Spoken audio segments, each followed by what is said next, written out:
Olá, meus amigos, muito boa tarde para você que nos acompanha em mais uma edição do nosso telejornal. Hoje vamos levar muito conteúdo para você que está aí do outro lado da telinha, mas para isso eu preciso da sua companhia. Hoje é sexta-feira, dia 1º, primeiro dia do mês de julho, e o Expresso União já está no ar.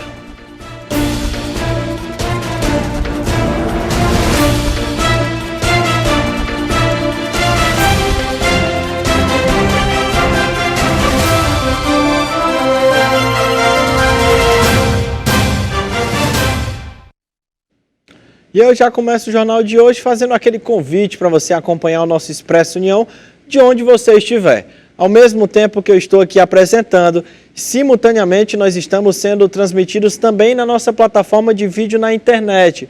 Segue aí na sua telinha um passo a passo que é para você não se perder no caminho. O primeiro deles é se inscrever no canal da Rede União e atenção que é muito importante, gente, se inscreva no canal da Rede União. E aí depois você pode acessar nossos arquivos, conteúdos anteriores e, claro, toda a nossa programação ao vivo, como o nosso Expresso, como o da hora que vem daqui a pouquinho. E viu aí como é muito simples e muito fácil? Pois fica a dica para você de casa não deixar passar mais nada da nossa programação. Agora vamos atualizar os dados da pandemia aqui no país. As secretarias estaduais e municipais de saúde registraram 75.139 novos casos de Covid-19 nas últimas 24 horas em todo o país e confirmaram também 291 mortes por complicações associadas à doença no mesmo período. Os dados estão na atualização do Ministério da Saúde, divulgada nesta quinta-feira. Segundo a pasta, Mato Grosso do Sul não enviou o número de óbitos ocorridos nesse período no estado. Com as novas informações, o total de pessoas infectadas pelo novo coronavírus durante a pandemia já soma 32.358.018 e o de óbitos alcançou 671.416. E, gente, na noite da última quarta-feira, a Secretaria de Saúde do Ceará informou a confirmação do primeiro caso de varíola dos macacos aqui no estado. Ontem, a CESA realizou uma coletiva de imprensa para divulgar mais detalhes sobre o caso.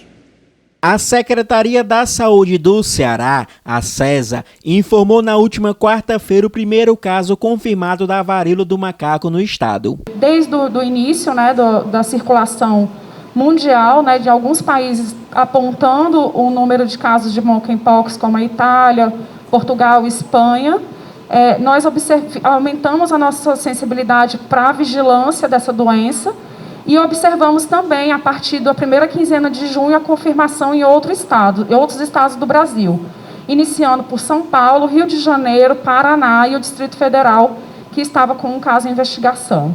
Agora, nós ontem recebemos a confirmação via laboratorial, que é a forma de confirmar o caso de monkeypox, pelo nosso Laboratório Central de Saúde Pública.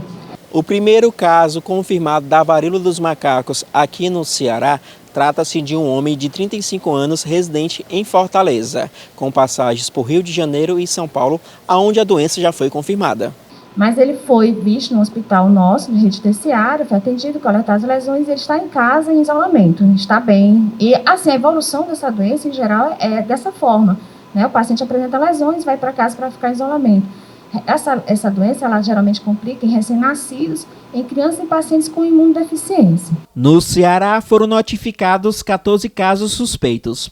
2 casos foram descartados, um no município de Fortaleza e o outro em Maracanaú. Outros 11 seguem investigação. Os pacientes suspeitos são residentes dos municípios de Fortaleza com 5, Cedro com 1, Caucaia com 1, Caridade com 1 caso, Russas com 1 caso, São Gonçalo do Amarante com 1 e Ocara com 1 caso. A secretária executiva de Vigilância e Regulação da CESA, Sara Mendes, relatou algumas recomendações para a população. A varíola dos macacos ela é uma doença que é transmitida prioritariamente, agora existem estudos que falam que ela também é transmitida por vias aéreas, mas prioritariamente neste momento é por contato com as lesões. Então, as recomendações é evitar contato com pessoas que estejam com a doença confirmada ou em suspeita. Já na suspeita já é necessário tomar as recomendações, não esperar a confirmação e evitar os mesmos recomendações que a gente faz para qualquer outra doença, higiene das mãos, uso de álcool em gel, distanciamento e, se estiver doente, ficar em casa. E nessa quinta-feira, a Fundação Oswaldo Cruz, Fiocruz, informou que concluiu o sequenciamento genético do vírus Monkeypox, que é o que causa a varíola dos macacos. Por meio de nota à imprensa, a instituição informou que se trata de um vírus do clado B.1, que é um grupo de organismos originados de um único ancestral comum exclusivo. O que mais circula atualmente, de acordo com a Fiocruz, a sua rede genômica fez uma análise metagenômica com o uso da tecnologia Illumina. A amostra foi retirada de um paciente que foi atendido no Instituto Nacional de Infectologia Evandro Chagas, no Rio de Janeiro.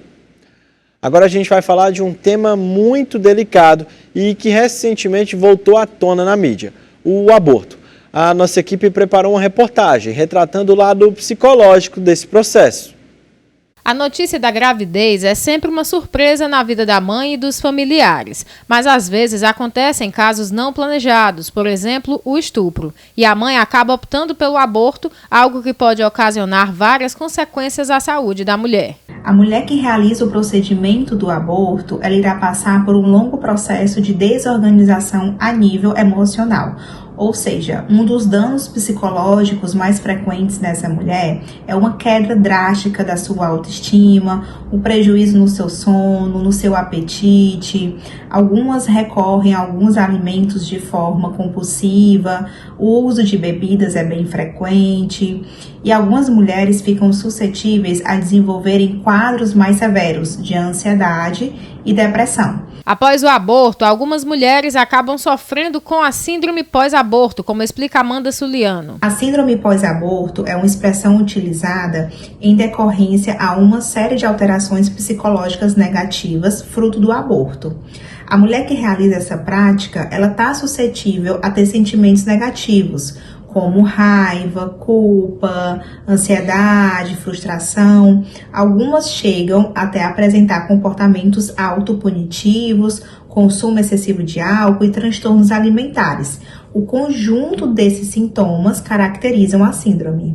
De acordo com especialistas, neste momento de fragilidade, o acompanhamento psicológico é fundamental. A mulher que realizou esse procedimento e não se encontra bem emocionalmente, é imprescindível que ela busque apoio familiar e também ajuda profissional. Se possivelmente essa mulher não tiver uma boa rede de apoio em casa, é fundamental que ela saiba que existe uma equipe de profissionais dispostos a ajudá-la, ampará-la no que for preciso para que ela possa passar por essa fase. O acompanhamento psicológico é indispensável nesse momento. É a via de primeira linha que essa mulher deve procurar, que ela deve realizar, que é um espaço extremamente acolhedor para que ela possa trabalhar e sanar suas questões emocionais. E atenção concurseiros, a nova data da prova do concurso da Companhia Cearense de Transportes Metropolitanos, a Metrofor, foi divulgada pela Universidade Estadual do Ceará. O certame agora vai ser no dia 21 de agosto desse ano, de 9 da manhã até 1 hora da tarde. A data prevista era no dia 12 de junho, mas a prova foi suspensa por decisão judicial.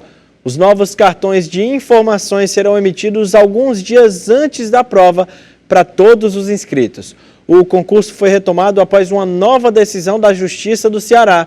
Ao todo, são 31 mil inscritos para 148 vagas entre níveis médio, técnico e superior, sendo a maioria delas para funções operacionais do sistema metroviário. Notícia boa, né? Sempre bom concurso. E, gente, um voo que saiu de Londres com destino ao Rio de Janeiro teve que fazer um pouso forçado aqui no Aeroporto Internacional de Fortaleza por conta de um passageiro indisciplinado no fim da tarde desta quinta-feira. Um homem teria causado uma confusão ao agredir a tripulação. Uma mulher chegou a passar mal no momento em que o pouso não programado aconteceu. O pouso ocorreu às 17 horas e 33 minutos, segundo a Fraport, que é a empresa administradora do aeroporto aqui da capital cearense. Segundo a nota, o pouso foi motivado por regulamentação da tripulação. E, gente, a Receita Federal apreendeu drogas no Aeroporto Internacional Pinto Martins. Na última quinta-feira, a Receita Federal apreendeu durante suas fiscalizações no terminal de cargas do Aeroporto Internacional Pinto Martins, uma carga que seria enviada via aérea de Fortaleza para Cabo Verde, contendo roupas e produtos estéticos. Servidores que atuam nas equipes de vigilância e repreensão do aeroporto e da Superintendência da Receita Federal identificaram ao submeterem alguns frascos do que deveria ser água oxigenada aos narcotestes a presença de cocaína. Ao todo foram confirmados 3,6 quilos brutos de cocaína. A carga total de aproximadamente 90 quilos será enviada para a perícia da Polícia Federal, que também é responsável pela investigação dos envolvidos. E mais uma vez eu reafirmo que junto comigo e com a nossa equipe, você pode sim fazer parte do nosso jornalismo. Aqui nós temos 2 canais diretos com vocês aí de casa. O primeiro é o nosso número de WhatsApp, que é o DDD 85 98101 0984. Esse mesmo que está aparecendo aqui na sua telinha. Mas para você que prefere o e-mail, a gente também tem para você. Acesse jornalismo@redeunião.com.br. Por lá você pode mandar sugestões de pauta, denúncias, elogios e toda a sua contribuição é muito mais do que bem-vinda. Agora a gente vai para um breve intervalo, mas fica aí que na volta temos mais notícias para continuar deixando você super bem informado. Então não saia daí, que eu estou de volta já já.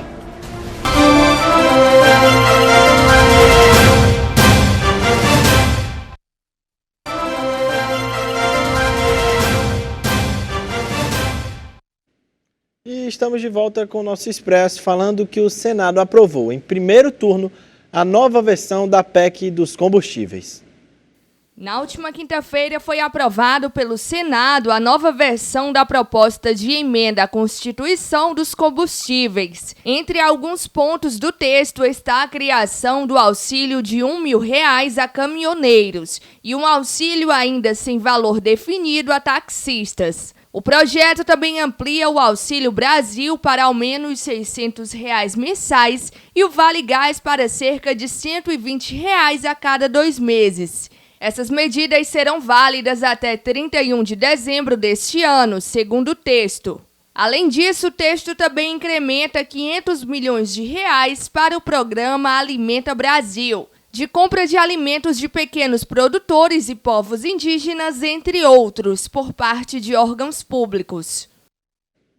E o Produto Interno Bruto aqui do Ceará, que é a soma de todas as riquezas do nosso estado, cresceu 1,96% no primeiro trimestre do ano, o que representa um avanço de 0,16% se comparado ao mesmo período do ano passado, superando o crescimento nacional no mesmo período, que foi de 1,7%.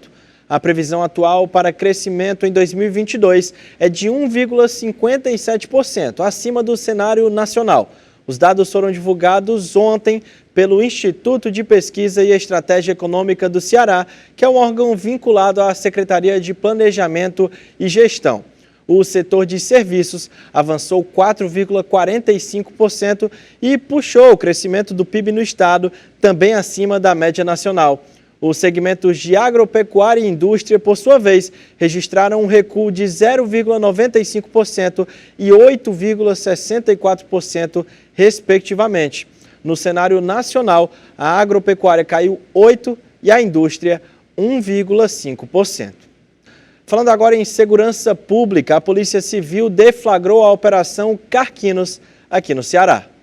A Polícia Civil do Estado do Ceará deflagrou na manhã desta quinta-feira a Operação Carquinos, com o objetivo de aprofundar as investigações sobre indícios de fraudes envolvendo a Cooperativa de Trabalho de Atendimento Pré-Hospitalar, COAF, prestadora de serviços médicos e hospitalares, a Secretaria de Saúde do Estado do Ceará. O total de 50 policiais civis estão dando cumprimento a 7 mandados de busca e apreensão em residências nas cidades de Fortaleza e Eusébio, em endereços ligados aos alvos da investigação. Logo após a realização de uma auditoria realizada pela própria CESA, foram encontrados indícios do funcionamento de um esquema criminoso de favorecimento financeiro indevido, envolvendo os gestores e profissionais de saúde ligados à COAF, e que prestavam serviços ao atendimento móvel de urgência, o SAMU Ceará.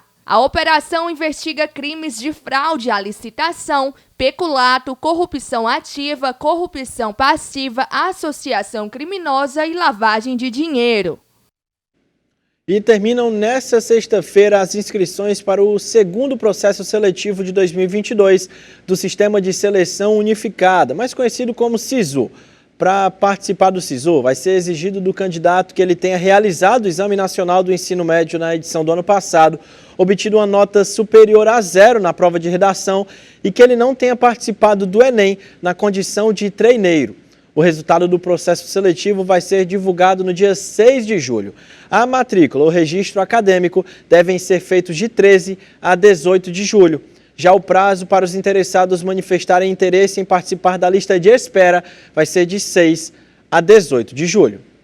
E, gente, a taxa de desemprego caiu para 9,8%, a menor taxa no trimestre desde 2015, segundo dados divulgados pelo IBGE. Segundo dados do PNAD Contínua, Pesquisa Nacional por Amostra de Domicílios Contínua, divulgado pelo Instituto Brasileiro de Geografia e Estatística, o IBGE, nesta quinta-feira, a taxa de desemprego no Brasil ficou em 9,8% no trimestre encerrado em maio. Esta é a menor taxa para o período desde 2015, quando foi de 8,3%. O mercado esperava que a taxa ficasse em 10,24% no período. Há cerca de 10,6 milhões de pessoas procurando por uma oportunidade no mercado de trabalho. Já o número de pessoas ocupadas atingiu 97,5 milhões, o maior da série histórica iniciada em 2012. Na comparação anual, a alta é de 10,6%, ou seja, 9,4 milhões de ocupados a mais no ano.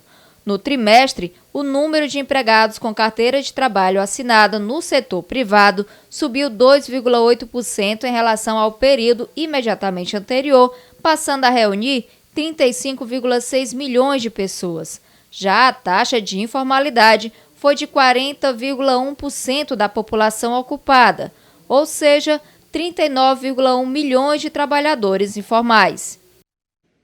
E em meio a temores por uma recessão internacional e a tensões internas aqui no Brasil, o mercado financeiro teve o mês mais turbulento desde o início da pandemia da Covid-19 e o dólar teve a maior alta mensal no período.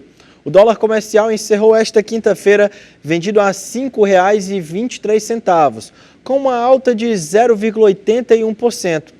A moeda norte-americana teve um dia de forte volatilidade, subindo para 5,27 no início das negociações e aí caindo para 5,18 durante a tarde e voltando a subir perto do fim das negociações. Com o desempenho de ontem, o dólar encerrou junho com uma alta de 10,03%, a maior alta mensal desde março de 2020, quando a cotação tinha subido 15,92%. Apesar da alta desse mês, a divisa agora acumula um recuo de 6,11% no ano de 2022. E, gente, o evento PEC Nordeste volta a acontecer de forma presencial. Além disso, a Feira de Produtos e Serviços Agropecuários teve o seu tamanho ampliado para gerar mais negócios e networking. A PEC Nordeste, maior evento do agronegócio da região Nordeste, tem o foco na geração de oportunidades de negócio, na sustentabilidade ambiental e inovação científica. A 25ª edição da feira acontece entre os dias 29 de junho e 1º de julho de 2022, no Centro de Eventos do Ceará, em Fortaleza. Bom, o PEC Nordeste é um momento de a gente difundir tecnologias, mostrar conhecimentos e muita inovação. Aqui tem seminários, tem palestra de ex-ministro que fala muito de sustentabilidade e esse é um negócio que vai acontecer no futuro. A sustentabilidade não vai sair das nossas portas, das nossas fazendas. Então esse é um momento muito oportuno para as pessoas do interior que possam conhecer as novas tecnologias, principalmente das grandes propriedades. Então Eu convido a todos que venham aqui para o PEC Nordeste. Ele é um momento único para a gente trocar experiência, fazer relacionamento e conhecer o que está chegando de mais moderno no mundo hoje. PEC Nordeste abrange 12 segmentos do agronegócio, entre eles agroindústria, apicultura, aquicultura e pesca. O presidente da Federação da Agricultura e Pecuária do Estado do Ceará, Almícar Silveira, destaca a importância do evento para a economia do Estado. Amanhã a nossa expectativa é que chegue 10 mil pessoas, é muita gente, e nós imaginamos que vamos fazer aí mais ou menos 10 milhões de negócios e vamos trocar muita experiência, porque aqui hoje tem 180 expositores em 210 estandes. Essa é a feira, eu acho que é a maior feira dos 25 anos do PEC Nordeste. O evento tem contribuído significativamente para o homem do campo e para a produção científica do segmento. O presidente da Federação da Agricultura e Pecuária do Estado do Ceará comentou sobre o objetivo da feira. Nós queremos fazer uma nova classe média rural. Esse é o propósito da Federação da Agricultura, fazer 9 classes média rural. E agora vamos começar aqui levando tecnologia para que esse homem deixe de ser aquele pequenozinho produtor da agriculturazinha de sustentabilidade, de agriculturazinha familiar, para ser um médio produtor, um médio empreendedor. E o governo federal lançou na última quarta-feira o Plano Safra 2022-2023, que vai disponibilizar mais de 340 bilhões em financiamentos para apoiar a produção agropecuária nacional até junho do próximo ano. 340,88 bilhões. Este é o valor que o governo federal vai disponibilizar em financiamentos para apoiar a produção agropecuária nacional até junho do próximo ano. O novo plano foi anunciado durante cerimônia no Palácio do Planalto, com a presença do presidente Jair Bolsonaro e do ministro da Agricultura, Marcos Pontes. O valor, segundo o Ministério da Agricultura, representa um aumento de 36% em relação ao Plano Safra anterior, que disponibilizou 251 bilhões a produtores rurais. Os recursos para os pequenos produtores rurais, por meio do Programa Nacional de Fortalecimento da Agricultura Familiar, o PRONAF, subiram 36%, totalizando 53,61 bilhões, com juros variando entre 5% e 6% ao ano. Para o médio produtor, no âmbito do Programa Nacional de Apoio ao Médio Produtor Rural, o PRONAMP, foram disponibilizados 43,75 bilhões, um aumento de 28% em relação à safra passada, com juros de 8% ao ano. Outra linha de financiamento do Plano Safra, o Inova Agro, terá 3,51 bilhões em recursos, com juros de 10,5% ao ano. Neste ano, segundo o governo, foi instituído um limite de financiamento de 50 milhões para investimentos relativos a armazenagens de grãos. Para o armazenamento dos demais itens, o limite continua sendo de 25 milhões. O governo também anunciou 1,95 bilhão para o programa Pró-Irriga, que contempla o financiamento de todos os itens inerentes aos sistemas de irrigação, inclusive infraestrutura elétrica, reserva de água e equipamento para monitoramento da umidade do solo. O presidente do Banco do Brasil, Fausto de Andrade, falou sobre a importância do Plano Safra e do agronegócio para a economia do nosso país. Lançamos o Plano Safra em um momento muito especial.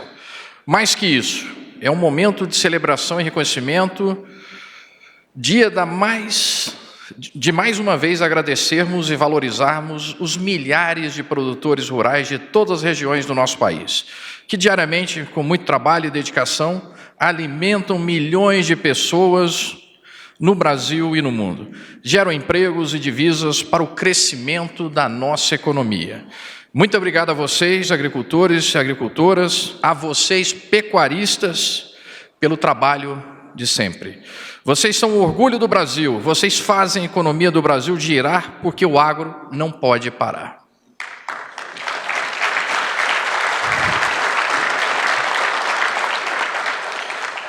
Sempre destaco que a atuação no agronegócio e a parceria com os produtores rurais representam a maior vocação do nosso Banco do Brasil.